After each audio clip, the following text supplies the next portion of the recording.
অর্থ পাচার মামলায় খালাস পেলেন বিএনপির ভারপ্রাপ্ত চেয়ারম্যান তারেক রহমান ও ব্যবসায়ী গিয়াসউদ্দিন আল মামুন। বৃহস্পতিবার সকালে এই রায় দিয়েছেন আপিল বিভাগ। 2009 সালে 20 কোটি টাকা পাচারের অভিযোগে মামলা করে দুদক। 2013 সালে বিচারিক আদালতে খালাস পান তারেক রহমান। গিয়াসউদ্দিন আল মামুনকে দেয়া হয় 7 বছরের জেল ও 40 কোটি টাকা অর্থদণ্ড। এই রায়ের বিরুদ্ধে হাইকোর্টে যায় দুদক। সেই আপিল গ্রহণ করে তারেক রহমানকে আত্মসমর্পণের নির্দেশ দেয় উচ্চ আদালত। পরে হাইকোর্টের আদেশের বিরুদ্ধে আপিল বিভাগে যান গিয়াসউদ্দিন আল মামুন। তার আবেদনের শুনানি শেষে দুজনকেই খালাস দিলেন সর্বোচ্চ আদালত। এই মামলা সাজা দেওয়ার মতো কোনো কিছু নাই। সেক্ষেত্রে কেউ যদি আপিল নাও করে, কোর্ট ইচ্ছা করলে তাকেও এই খালাসের যে বেনিফিট এটা তাকেও দিতে পারেন।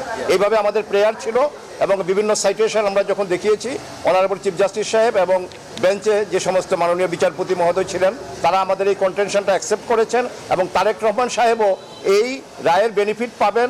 অর্থাৎ আমরা বলতে পারি যে উনিও এই মামলায় নির্দোষ সাব্যস্তে খালাস হয়েছেন।